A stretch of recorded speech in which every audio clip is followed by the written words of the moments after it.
High court of Himachal Pradesh live क्यों नहीं है? क्यों नहीं है लाइव? सुप्रीम कोर्ट अगर लाइव है, आप लोग अगर मेरी बात सुन रहे हैं, बहुत से हाई कोर्ट्स हमारे लाइव हैं। सुप्रीम कोर्ट ने बोला है कि प्रोसीडिंग लाइव होनी चाहिए, जो भी व्यक्ति बोलता है वो उसको सारे लोग सुने, लाइव जाए। जानबूझ के रिकॉर्ड नहीं करते हैं और जानबूझ के हमारा हाई कोर्ट लाइव नहीं जा रहा है क्योंकि इनके मन में चोर है। मैं अंदर भी जज साहब को कहकर आया हूं कि यदि मैं गलत हूं तो आप मेरे को अरेस्ट कीजिए। मैं बोलकर आया हूं आपके कंडक्ट पर मेरे को शक है। ये एक नेटवर्क चिट्टे वालों का, वकीलों का और जजिस तक इनकी पहुंच है।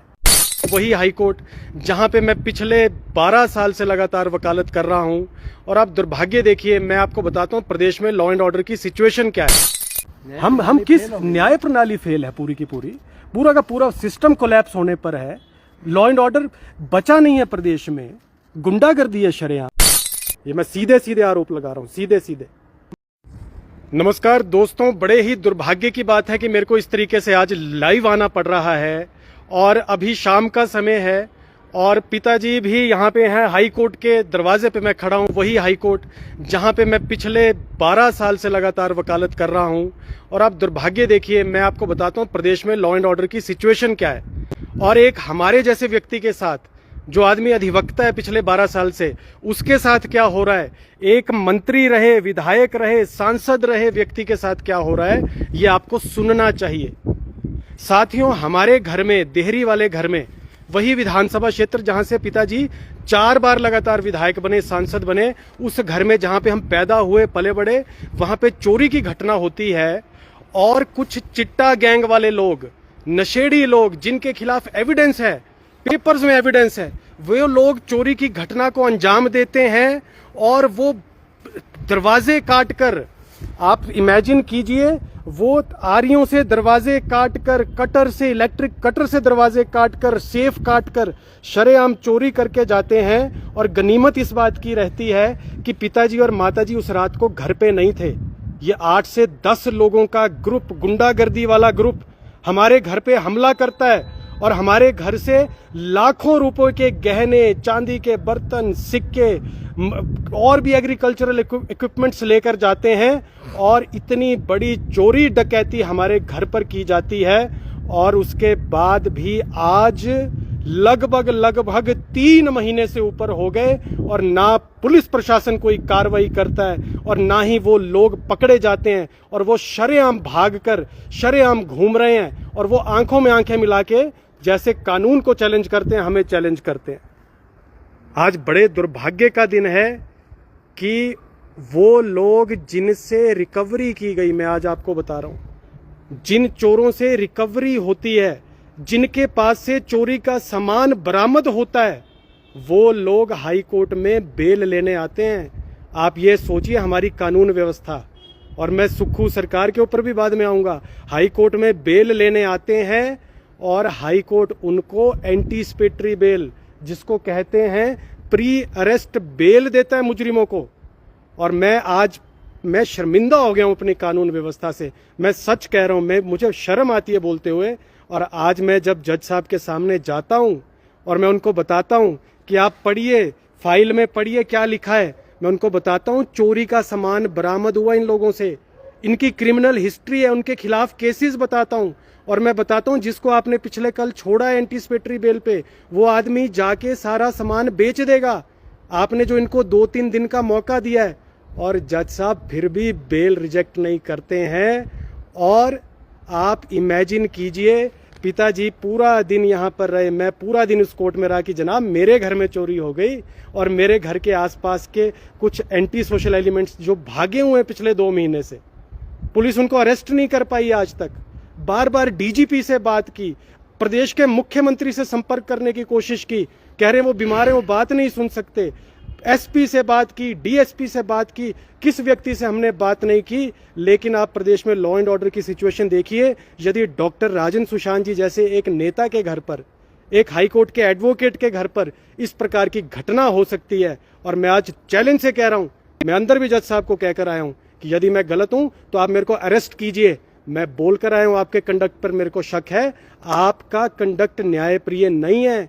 आपने जानबूझकर उन लोगों को छोड़ा है किसी ना किसी दबाव में। आप हालत देखिए, मैं आपको यहाँ पे बैठ के बताना चाहता हूँ तसल्ली से। अभी मैं न्यायालय के बाहर ही बैठा हूँ। आप देखिए हम किस समाज में जी रहे हैं साहब, हम किस समाज में जी रहे हैं और क्या स्थितियां हैं। मैं आपको ये चीजें बड़ी दुख की बता रहा हूं कि हो क्या रहा है। हम किस न्याय प्रणाली फेल है, पूरी की पूरी, पूरा का पूरा सिस्टम कोलैप्स होने पर है। लॉ एंड ऑर्डर बचा नहीं है प्रदेश में, गुंडागर्दी है शरेआम। मैं सीधे सीधे आरोप लगा रहा हूं, सीधे सीधे आपको चीजें दिखाता हूं कि किस प्रकार की स्थितियां हैं और ये लोग कितनी बेशर्मी से जवाब देते हैं। और अंदर मुझे एक सरकारी अधिवक्ता धमका रहे थे, अभी कह रहे थे वकालत करनी है कि नहीं करनी है। मैंने कहा तुम्हारी रोटी पे नहीं पल रहा हूं, तुम्हें मेरा स्वभाव नहीं पता है कि किस मिट्टी से बना आदमी है हम। हमारी रगों में ईमानदारी का खून है, हम डरते नहीं है, जो सच्ची बात है वो मुंह पर बोलते हैं। तो आपको मैं बताता हूं क्या स्थितियां दोस्तों, आप जरा देखिए। ये मैंने आज फाइल किया और आप देखिए कितनी गुंडागर्दी है और कितना न्याय व्यवस्था चरम पर है। ये स्टेटमेंट अभी मैं जो जज साहब बैठे थे उनको बताकर आया हूं कि जज साहब पढ़िए जरा क्या लिखा है इसमें। पुलिस ने स्टेटस रिपोर्ट में लिखा है कि ये इंदर सिंह नाम का एक व्यक्ति है, चोर है, ढसोली का रहने वाला। उसके वहां से चोरी की मशीन बरामद हुई है, आप पढ़िए जरा। मैंने लिखा, मैंने जज साहब को ओरली बताया और मैंने सबमिट किया, ऑन रिकॉर्ड नहीं लिया उन्होंने स्टेटमेंट। आप बताइए।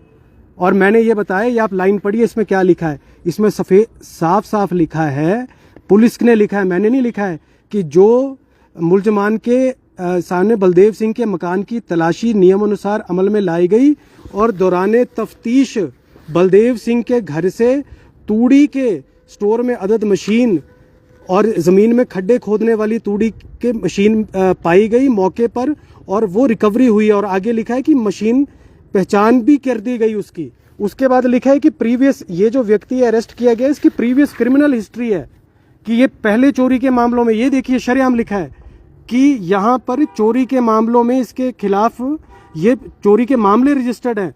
फिर मैं उनको बता रहा हूँ कि इसने एडमिट कर लिया है, खुद बयान देकर एडमिट कर लिया है साहब कि हम इन्वॉल्व थे, हम सब लोग थे, हमारा ग्रुप था और हमने चोरी को अंजाम दिया, हम घर में घुसे हैं। व्यक्ति का नाम लिख रहा है कि हम राजन सुशांत के घर में घुसे और घुसने वाला कौन था लिख रहा है मकान के अंदर सिर्फ इंदर ही गया। और इसको लिख रहा है कि और मेरे को उसने 500 रुपये दिया। इस प्रकार से हमने चोरी की घटना को अंजाम दिया।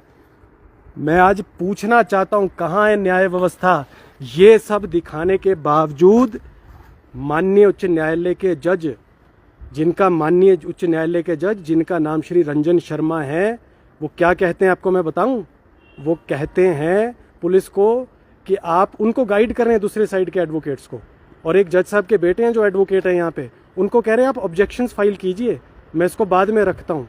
और कल जब मैं ऑब्जेक्शन करता हूँ तो ये कहते हैं कि आपने केस ऑब्जेक्शन क्यों नहीं किया, मैं तो इसको कैंसिल करता हूँ।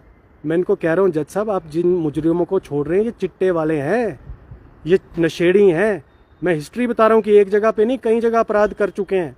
मैं बता रहा हूँ हमारे घर में डकैती डाली है इन्होंने। मैं और कह रहा हूँ कि इनके पास वेपन्स थे, पुलिस ने सारा स्पष्ट लिखा है।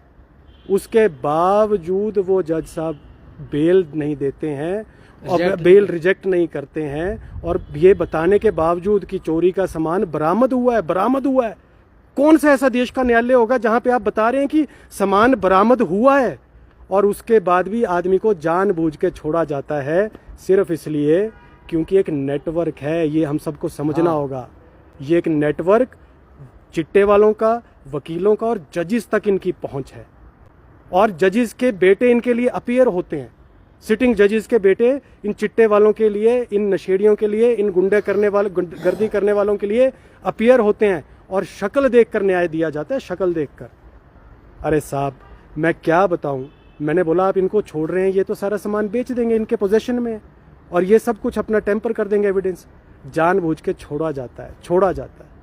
आप इसको न्याय का मंदिर कहते हैं साहब।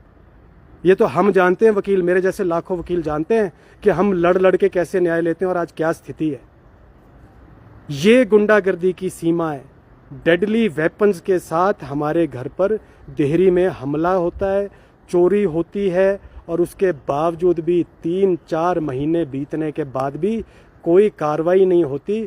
गुंडे शरेआम घूमते हैं और नज़रों में नज़रें मिला के बोलते हैं कि धैर्य सुशांत उसी हाई कोर्ट से हम बेल लेकर आए हैं जिसमें तू प्रैक्टिस करता है, कर ले क्या बिगाड़ना है। और यहाँ पे जजेस मिल जाते हैं। ये मैं सीधे सीधे आरोप लगा रहा हूँ, सीधे सीधे। और हमारे देश में न्यायिक जो हमारे जुडिशियल रिफॉर्म्स हैं, इसकी ज़रूरत है। और इसके लिए मेरे को किसी भी सीमा तक जाना पड़ेगा, मैं जाऊँगा। हम किसी से डरते नहीं हैं। मैं बोल के आया हूँ आज जज साहब को, और पिताजी भी साथ में थे। ईमानदार आदमी है यार। आज पूरे प्रदेश में मैं आज वीडियो से कह रहा हूँ, हमारे ऊपर आप 100 आरोप लगाइए, कुछ भी कहिए, मगर एक भी रुपए करप्शन का आरोप कोई नहीं लगा सकता। कोई नहीं बोल सकता कि राजन सुशांत जी कोई चोर आदमी रहे हैं या बेईमान रहे हैं। हमारे ऊपर, हमारी ईमानदारी पर आप बात करेंगे। आज मुझे इतना दुख हुआ इस घटना को, और कल इस पर हम प्रेस कॉन्फ्रेंस करेंगे और माननीय सुप्रीम कोर्ट में मैं व्यक्तिगत तौर पर शिकायत लेकर जाऊंगा जज साहब के कंडक्ट के खिलाफ और इतनी अभद्रता के खिलाफ। दूसरी बात मैं एक और कहना चाह रहा हूं, high court of Himachal Pradesh live क्यों नहीं है? क्यों नहीं है लाइव? सुप्रीम कोर्ट अगर लाइव है, आप लोग अगर मेरी बात सुन रहे हैं, बहुत से हाई कोर्ट्स हमारे लाइव हैं। सुप्रीम कोर्ट ने बोला है कि प्रोसीडिंग लाइव होनी चाहिए। जो भी व्यक्ति बोलता है वो उसको सारे लोग सुने, लाइव जाए। जानबूझ के रिकॉर्ड नहीं करते हैं, और जानबूझ के हमारा हाई कोर्ट लाइव नहीं जा रहा है, क्योंकि इनके मन में चोर है। इनको पता है कि अगर लाइव जाएगा तो सारी जनता स्पष्ट देखेगी क्या हो रहा है, क्या सच है और क्या झूठ है। पौंग बांध का केस हमने किया, उसमें भी मैं जानता हूं कहां कहां पे क्या क्या गड़बड़ हुई है। कभी कुछ कहा जाता है, कभी कुछ कहा जाता है। इसीलिए जुडिशियल रिफॉर्म्स की बहुत जरूरत है। और मैं माननीय सुप्रीम कोर्ट में जाकर भी ये दरख्वास्त करूंगा कि हिमाचल प्रदेश हाई कोर्ट की प्रोसीडिंग्स लाइव होनी चाहिए। कोई वकील जो आर्ग्यू कर रहा है उसको आपको रिकॉर्ड पे लेना होगा। आप रिकॉर्ड पे नहीं ले रहे हैं तो इसका मतलब है आप फॉल्ट में हैं।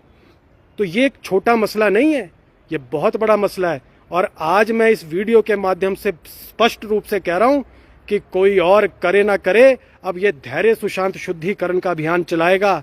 और ये चिट्टे वालों और नशे वालों, सुन लो कान खोल के, तुम्हारी गुंडागर्दी पुलिस खत्म करे ना करे, हमारी युवा टीम संगठित होकर खत्म करेगी। मैं भी देखता हूं कौन चिट्टा बेच लेता है और कौन चोरियां करता है।